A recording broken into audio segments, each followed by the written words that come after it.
Hey guys, Ragnarok54 here, and welcome back to another RuneScape video. This is going to be part 2 in my in-depth melee minion tanking guide at AOD. We're going to be looking at Phase 2 this time. If you missed the last one, just check the description, but Phase 2 is actually going to be really complicated and there's a lot to cover even though it's a pretty short phase, so let's jump right into it. There's going to be a few mechanical things you're going to have to learn how to do in order to fully pull this phase off. Like Phase 1, we're going to have to use Freedom Autos, which is pretty simple, and if you missed last video, once again, go check it out. But pretty much you just use a dual wield ability, use Freedom, and equip your 2H, and you'll get an offhand auto and a 2H auto. Some new things in this phase are going to be ability stalling. So if you have a target and use an ability while far away and spam click under you or away, then the ability will quote-unquote go off, as in the global cooldown will go off and you'll gain adrenaline, and that ability will be stored, so to speak. So as you can see, got adrenaline, global cooldown went off, and then I click it again, I use the actual ability. So there are a couple of really interesting things about ability stalling. So the first thing is that the global cooldown only goes off once. So it doesn't happen again when you release the ability. So theoretically, you can use this to store up an ability while the boss is not damageable in our case, and then release it when they are with another ability, because the global cooldown does not get triggered when you release it. So just to show what I mean real quick, if I stall this cleave, I can release it with another ability and essentially do 2 abilities worth of damage in only 1 ability. Another really interesting thing to note is that some abilities, when stalled, have different behavior than when not stalled. So you can thank Jagex's code for this one, but for some reason, when you cleave normally, it comes out on the first tick of the ability, as you can see. And that's why we used cleave to cancel assault in P1, because we could make it stack with an ability that would come out a tick later. For some reason though, if you stall cleave, then the damage comes out a tick after you use it. So if I stall cleave here and then I come up and use it, you can see that my character does the animation, but the damage does not come out until the next tick. If you pair that with another ability whose damage comes out on the first tick, like Sever for example, like I did just a little bit ago, if I stall this cleave and then release it with a Sever, you can see that the damage comes out on the same tick. So this is kind of a different strategy for achieving the same thing we did on P1 with canceling the assault with the cleave to make both of those damages come out on the same tick, and it's going to be really useful for P2. The last thing is using Bladed Dive on the same tick as using an ability. So this is pretty hard, and I always thought that I was doing this, but I actually wasn't. So you might be doing this, maybe everyone was doing this and I'm just an idiot, but I only recently realized that I was doing something like this, where my character does the animation and then I Bladed Dive, and looking at it now, it's kind of obvious that it's not on the same tick. But it's actually pretty difficult mechanically to input the Bladed Dive on the same tick as the ability.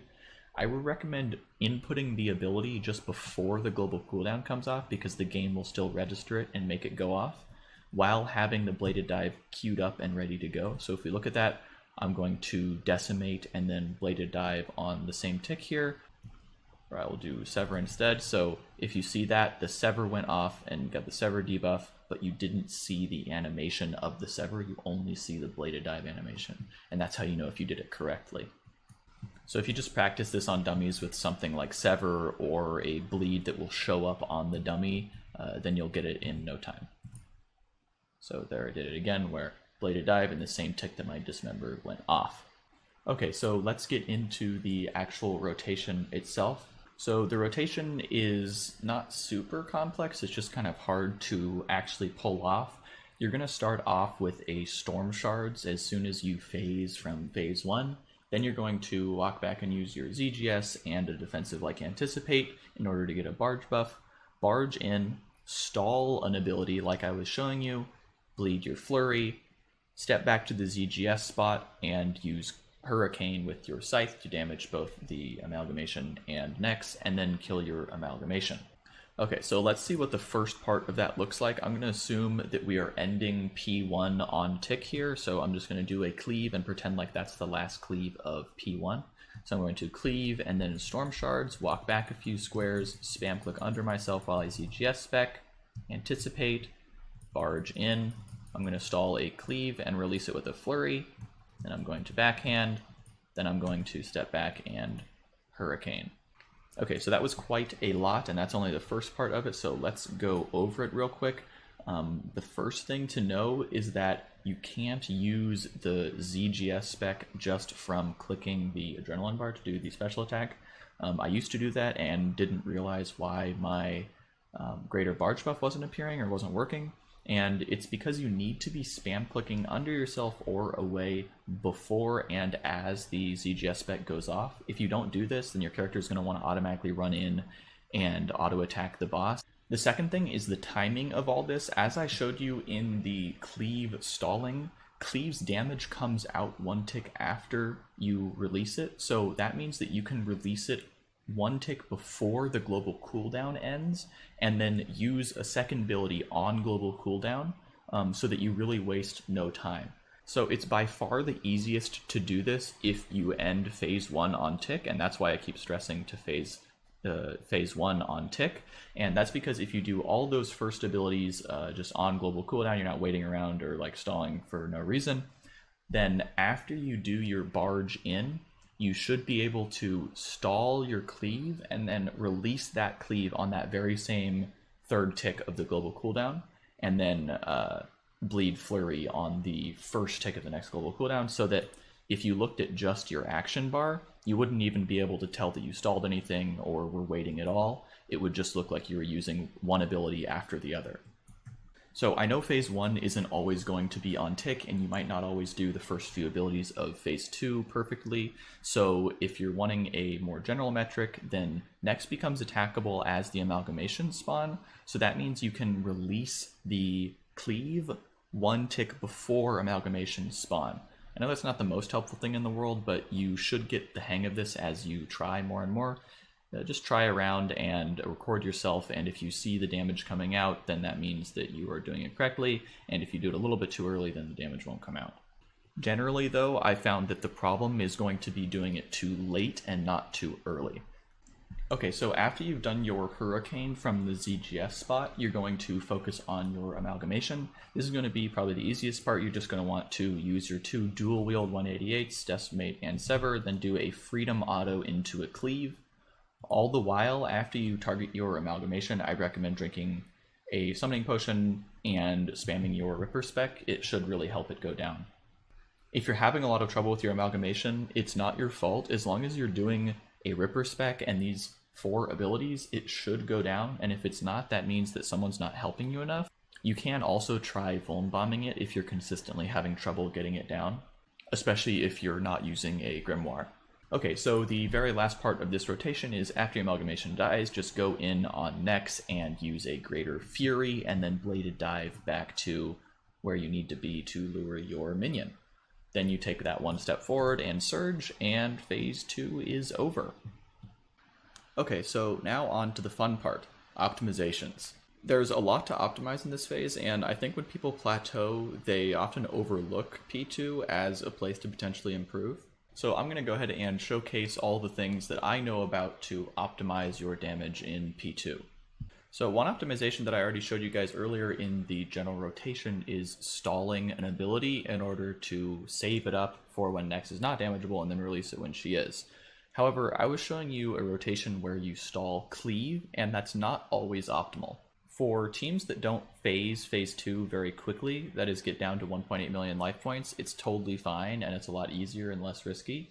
But it can be beneficial to stall the flurry itself instead of stalling cleave and then releasing the cleave with a flurry. So if your team is phasing Nex on the hurricane hit, then you're going to want to start stalling the flurry instead of the cleave. This is because if you stall cleave and then release it with the flurry, the last hit of the flurry is going to be after the hurricane goes off, so it's just going to be lost. So if you do a couple of kills with a team and you notice that they're phasing phase 2 on the hurricane, then definitely consider stalling the flurry instead. So one thing to consider here that I think people don't consider very often is bleeding an ability and then changing your weapon. This is going to be super, super sweaty, so I don't expect anyone to actually implement this. I don't do this because it's not like worth it in my opinion, but technically it does exist, so I want to present it here. So when you bleed Flurry as a stalled ability, the first 2 ticks of the Flurry damage will come out 1 tick after the global cooldown starts for the ability after the stalled Flurry. So in our example, we are stalling Flurry and then releasing it with a flanking. So what this will look like is you stall Flurry, equip your flanking, release the Flurry with a backhand, and then on the tick after you use backhand, the first 2 hits of Flurry are going to come out. So technically, you only want your flanking switch to be equipped for the very first tick that you use backhand, and then you want to immediately switch back to your offhand Khopesh or Drago or whatever you're using, so that those 2 hits of Flurry have equilibrium 2 calculated into their damage. Okay, so on to some more practical things.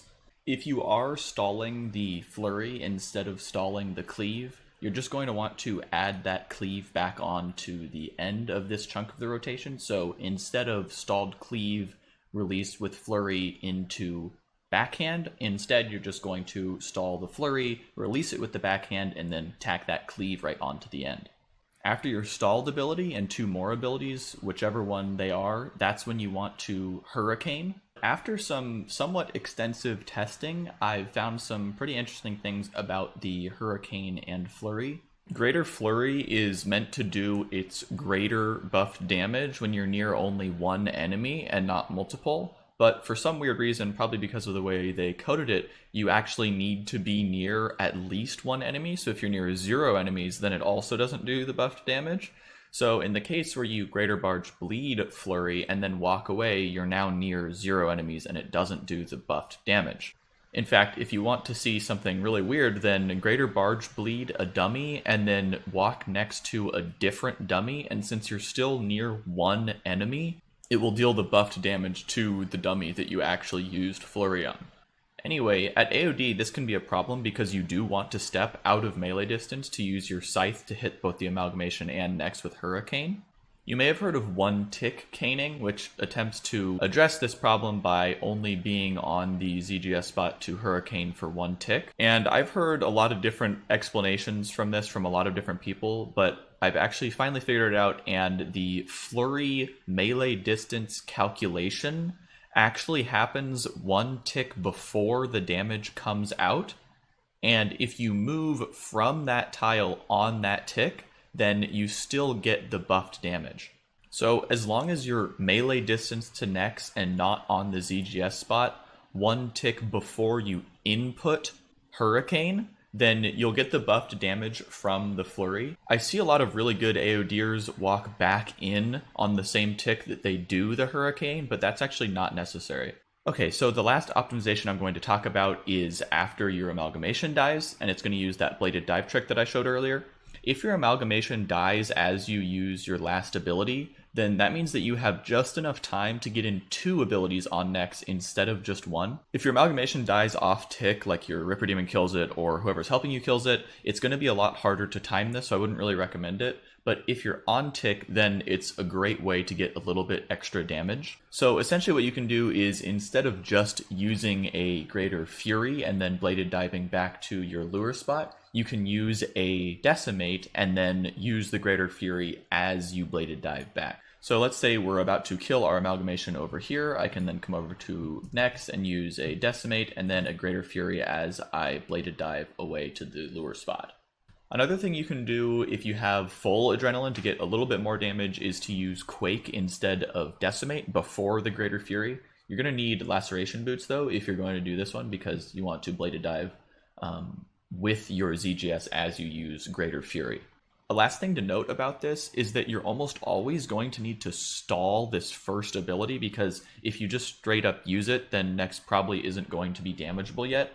It's pretty hard to do this, so I wouldn't recommend trying this until you're pretty experienced, but it is very possible, and it's not the hardest thing in the entire world, so If you're up for it, I definitely recommend trying to stall the first ability, especially if your amalgamation dies with the cleave instead of having to do another ability after it. Okay, so let's take a look at an example kill where I stall cleave. This is with a learner team, so it was a really slow P1, but we still managed to phase it on the tick of an ability, so I was able to do everything on tick. So we're about to phase it, and I will Storm Shards, ZGS spec, Anticipate, and then barge in. I'm going to stall cleave here. As you can see, I will release it one tick before global cooldown, bleed the flurry, flank, and then hurricane. Now on this kill, my amalgamation dies off tick and I misclick and everything goes wrong. So you can see I'm not going to try to do 2 abilities on next before surging. Here's an example of why it's important to release your stalled ability at the right time. Here we end P1 on tick and I do the normal stuff, barge in, and I'm going to stall flurry. But instead of releasing it on the last tick of global cooldown, I wait 1 extra tick. And as you can see, when I go to Hurricane, it's already been phased. So I just missed an entire Hurricane of damage. Here's an example kill where I do it correctly. And as you can see, when I stall my Flurry and release it, there is no space, no waiting. And that means that my Hurricane actually gets to do damage this kill. Okay, so that was a lot of information. And this video has definitely dragged on a lot longer than I initially intended. So I'm going to end it here.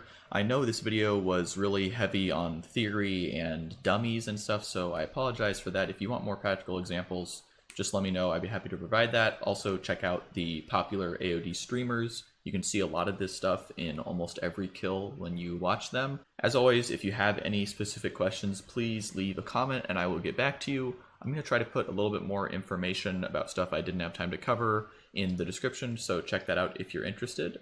I hope you guys are looking forward to part 3, which should be a lot shorter than this one. And until next time, I will see you guys later.